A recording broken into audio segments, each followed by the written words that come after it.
한일 강제병합 100년째가 되던 지난 2010년 3일절에 이명박 대통령은 일본의 피해배상과 사과를 요구하기는커녕 과거에 얽매이지 말자고 했습니다. 국치 100년이라는 상징적인 시기를 조용하게 넘기기 위해 일본과 밀담을 나눈 결과였습니다. 같은 시기 이명박 정부는 미국에서 열리는 해관보 정상회의 때 이 대통령이 오바마 대통령과 10분만이라도 동행할 수 있도록 해달라고 미국 측에 요청했지만 거절당했습니다. 친일 외교와 구걸 외교의 단면을 보여주는 위키릭스 폭로 문건을 보도합니다. 지난 2010년 2월 주한 미국 대사관은 한일 강제병합 100년을 맞아 한일 관계를 전망하는 상급 비밀 전문을 본국에 보냈습니다. 2035년에 비밀 해제하도록 지정된 이 전문은 3.1절과 3월 26일 안중근 의사 순국일 등 민감한 기념일들을 최대한 잘 넘기기 위해 한국 외교통상부가 일본 대사관과 협조하고 있다는 내용을 담고 있습니다.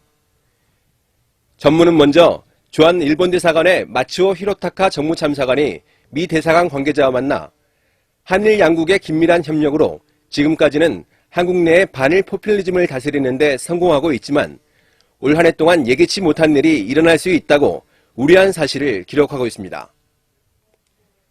전문에 따르면 마츠오 참사관은 이 때문에 일본 대사관이 한국의 각종 기념일과 국치 100년 행사 등을 매우 자세히 정리한 한 해 일정표를 만들어 민감한 시기에 대비하고 있다고 털어놨습니다.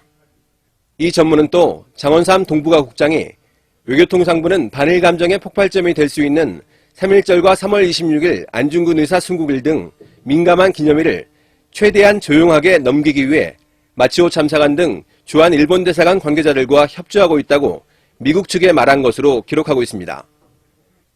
당시 국내에선 강제병합 100년을 맞아 일본의 진정한 반성과 사과 그리고 피해 보상을 요구하는 여론이 지배적이었으나 정작 이명박 정부는 국치 100년이란 민감한 시기를 어떻게든 조용히 보내기 위해 일본 측과 협력하고 있었던 셈입니다.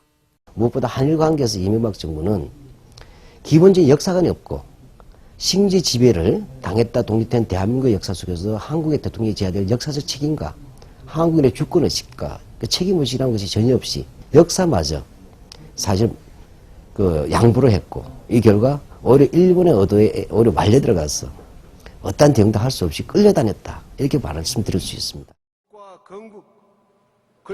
실제 그의 3.1절 기념행사에서 이명박 대통령은 과거에 얽매이지 말자라는 입장을 강조했습니다.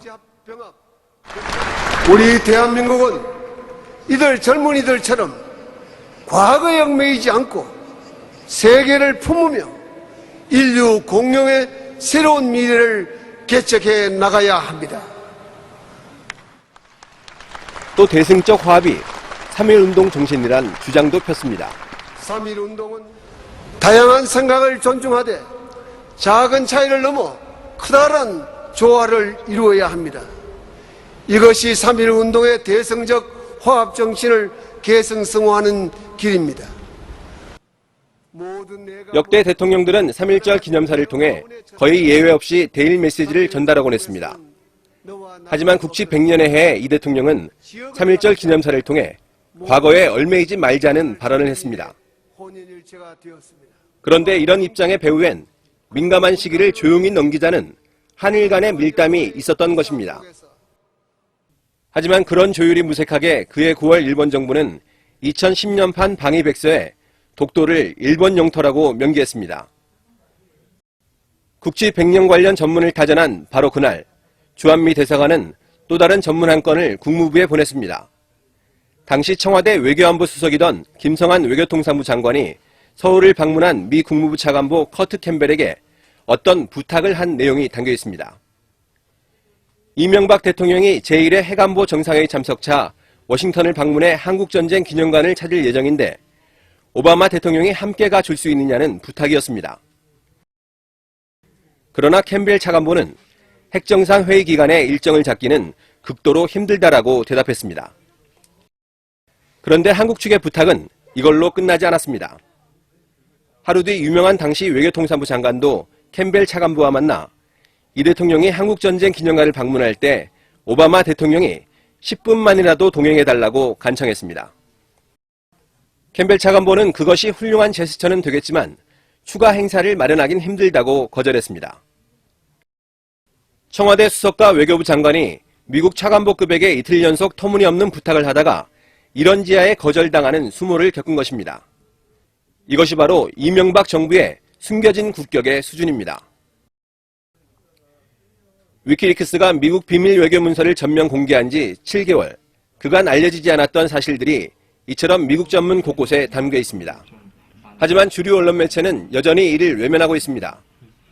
이 때문에 언론을 전공하는 대학생들이 나서서 미국 전문을 분석해 기사를 쓰는 일까지 벌어졌습니다.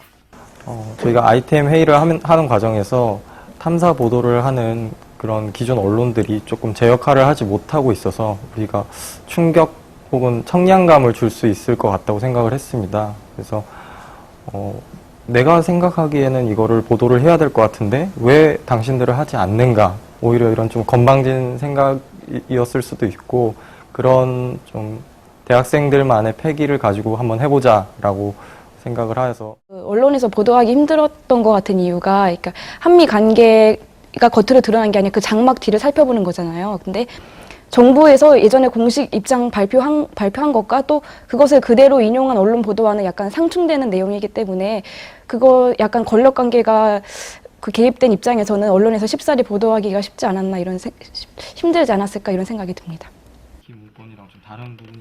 이들은 주한미 대사관이 본국에 보낸 외교 전문 1,900여 건 가운데 북한 관련 전문들만 추려 분석했습니다.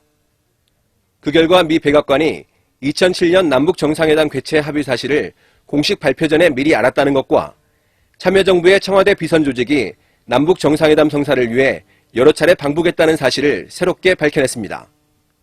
정상회담 추진을 위해서 비선으로 대통령 특사 그런 역할로 20차례 그런 북한을 방문했다라는 그런 사실을 알 수가 있어서 이게 기존 언론 보도로는 나오지 않았던 내용이라서 저희 나름대로는 이 위키리크스를 바탕으로 저희들이 알아냈던 그런 새로운 사실이라는 그런 점에 좀 뿌듯했던 기억이 납니다.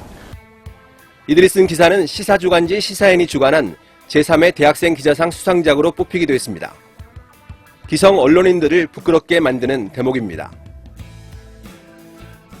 위키리크스를 통해 미국 쇠고기 개방, 한미 FTA 등과 관련한 진실들이 적잖게 폭로됐지만 아직 공개되지 않은 내용도 많이 숨어 있습니다. 4.11 총선 이후 국회 차원의 전면적인 국정조사와 진상규명이 절실하게 요구되는 이유입니다.